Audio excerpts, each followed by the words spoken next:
Внимание! Говорит Москва. Передаем важное правительственное сообщение. Граждане и гражданки Советского Союза. Айтқаның рас, Толғанай. Соғыш біткен күнде да аның күйті қуанышынан көп болып тұрған. Ошол соғыш біткен жазда силердин аскер тосконуңарды эч унутпаймын. Ошондогунун кайсынысы сүйүнүч, кайсынысы арман экенин али дагы ажырата албайм. Мен дагы айта албаймын. Кубанычыбыз көп беле, күйүтүбүз көп беле. Душман жеңилип, соғыш аяктаганда алдастаган дүйнө тым тырс боло түштү да. Мурда байкалбаган көп нерселер ошондо элдин жүрөгүн дагы бир жолу кансыратып алды. Анткени жеңиш олжал майрам болуп келген жок. Ал бизге соғыштан аман калган жоокердин сүрдүү кейпинде нечен жолдор басып таманы жешилген солдаттын өтүгүн кийип келди. Кайдан чыкканын ким билсин?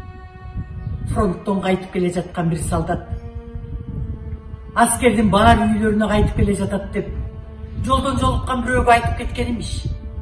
Станцияга 2 эшелон аскер келип түшкөн имиш. Бүгүн түштөн калбай барып калабыз деп кабар айттырган имиш. Айтор мына ушундай сүйүнүчтүү имиш сөздөр. Эл жарыктык ушул кабарды эле эңсеп турган экен, аныгын эч ким билбесе да, күмөн санаган киши жок. Бир да киши калбай тегиз тозуп чыктык.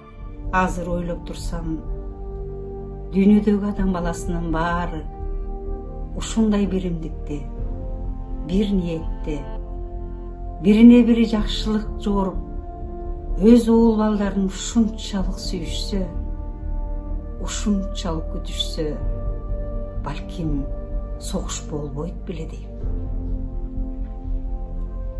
Чогулган көпчүлүк кээде ичине катып унчукпай, сүйлөбөй да турду. Ар бири өз ичинде ой жүгүртүп турган болуш керек. Анткени 5 жыл кандуу согушту башынан өткөрүп, эми жеңишке жеткенде согуштун эң аякы көрүнүшүнөн эл сүрдөнүп турган эле. Кимиси келет, кимиси келбейт деген суроо ар кимдин оюнда бар болчу. Ушундан тартып, ар кимдин тагдыры, үмүтү ар кандай чачыкчырмек. Ушундан тартып, ар кимдин жаңы турмушу башталмак. Бактын башында отурган балдардын бири бир кезде келе жатат деп кыйкырганда, комуздун чыйралып турган кылына кол тийгизгендей баардыгыбыз селт эте келе жатат деп кайталап селейип туруп калдык. Бир окумда топтун ичинен канакей, каякта келатат, канакей деген үндөр чыкты.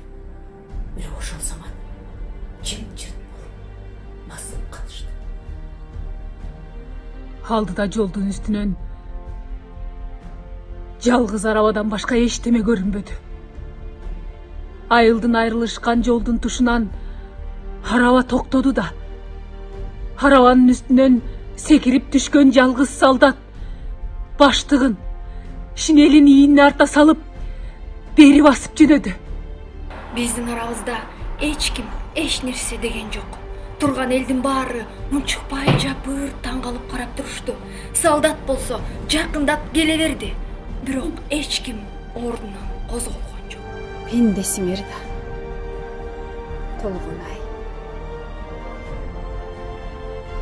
Согушка жөнөгөндөр качан түгөл бойдон кайтып келчү эле. Адам деген кээде ошону эсинен чыгарып коет окшойт.